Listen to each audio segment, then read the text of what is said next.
So metallic crystals. So generally, for example, let us consider it is the metallic crystal. So metallic crystal consists of many number of metals.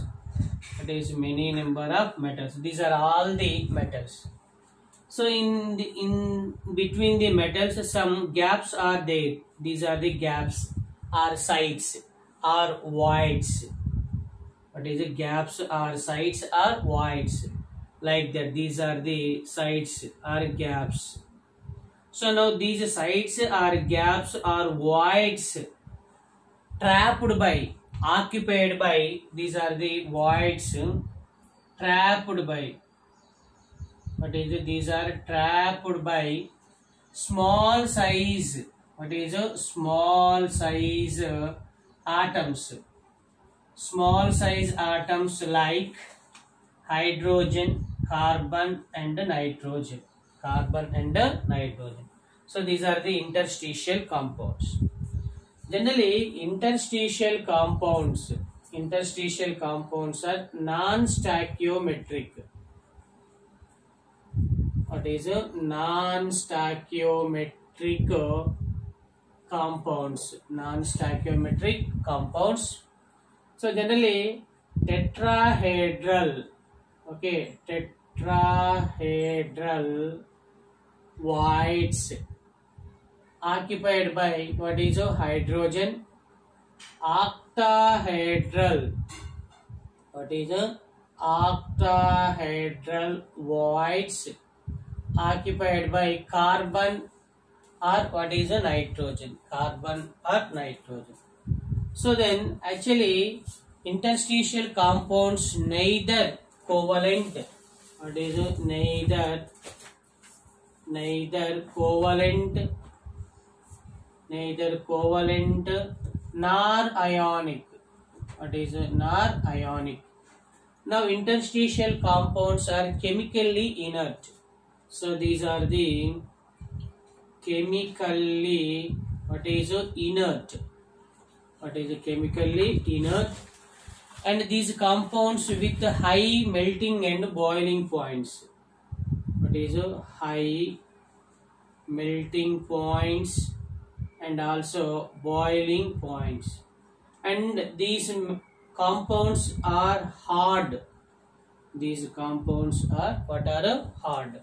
So these are the characteristic properties of interstitial compounds. What are interstitial compounds? So now bit number 60. What is bit number 60? What is bit number 60? The type of bond expected to be formed atoms between two elements in interstitial compounds. So it means what type of bonds are present in between interstitial compounds? Covalent, ionic, metallic, none of these. What is none of these? So now the answer is none of these, because neither covalent nor ionic bonds are present in interstitial compounds. What are interstitial compounds? Actually, best example of the interstitial compounds. Examples of the interstitial compounds. For example, scandium hydrogen SCH, titanium hydrogen TiH, vanadium hydrogen 0.56, like that. So for example, what is zirconium? What is carbon? ZrC. Actually, if any non-stoichiometric numbers are present in the compounds, these are belong to interstitial compound, like that 0.56, 0.29, 0.81, etc. These are all the examples of the interstitial compounds. So now bit number 61. What is bit number 61? So now, based on these characteristic properties, which of the following is not property of interstitial compounds? Not property. What is not property? So not property of the interstitial compounds. They have high melting points, higher than those of pure metals. So actually it is the high water melting point. It is correct one. Second option is they are very hard. They are what is very hard. Actually this hardness, some borides, what is a borides?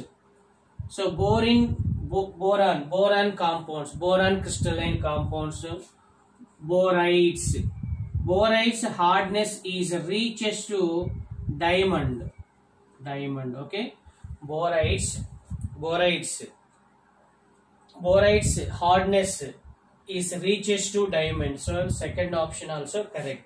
So now third one is they retain metallic conductivity. It is also correct answer. Now fourth answer, this chemical reactivity is very high.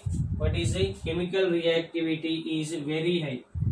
So chemical reactivity very high.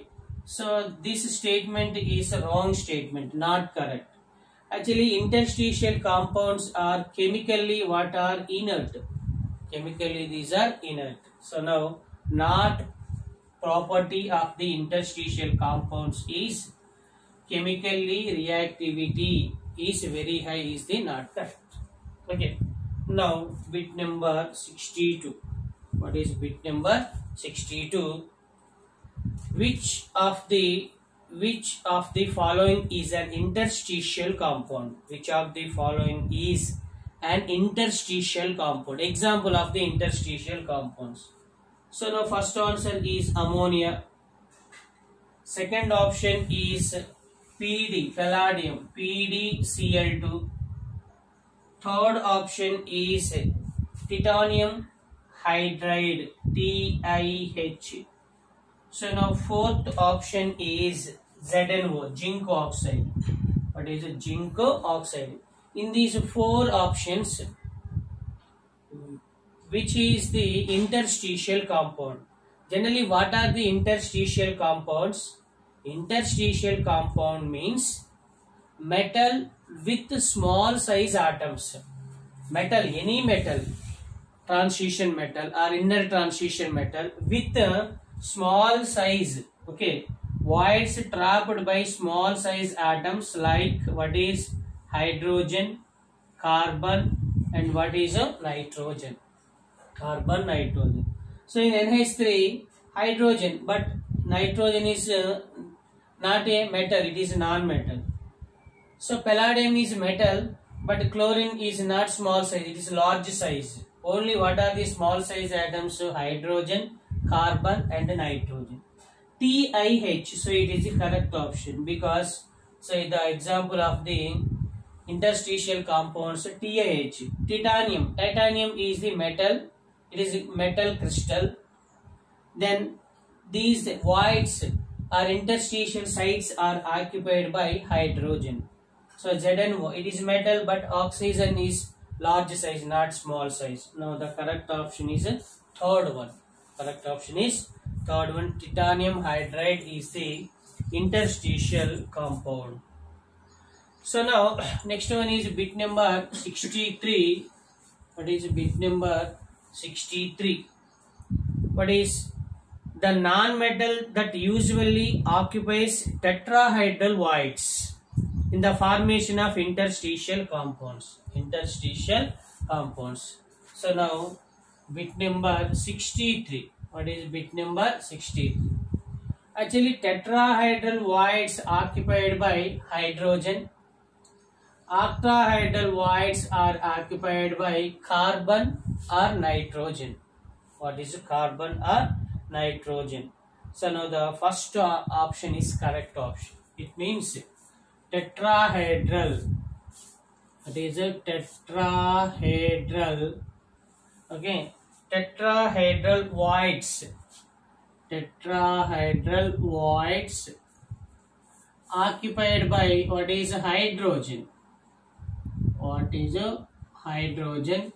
And octahedral voids occupied by carbon and also what is nitrogen. Carbon carbon and nitrogen. Carbon and nitrogen. It is the correct answer. Okay. So now bit number 64. What is bit number 64? What is bit number 64? Which one of the following is not correct regarding the interstitial compound? Not correct. What is not correct? So not correct regarding the interstitial compounds. Not correct regarding the interstitial compounds. So now first option is, what is? They retain metallic conductivity. They retain, what is? They retain metallic conductivity. They retain metallic conductivity. So second one is, what is? They are chemically inert. What is it? They are chemically inert. What is it? They are chemically inert. So third one is, they have low melting points. They have low melting points. So now fourth option is, they are very hard. They are very hard. Okay, they are very hard. In these four concepts about interstitial compounds, they retain metallic conductivity is correct statement. They are chemically inert. It is also correct statement. So they have low melting point. Actually, interstitial compounds with high melting points. What are interstitial compounds with high melting point? This one is not correct.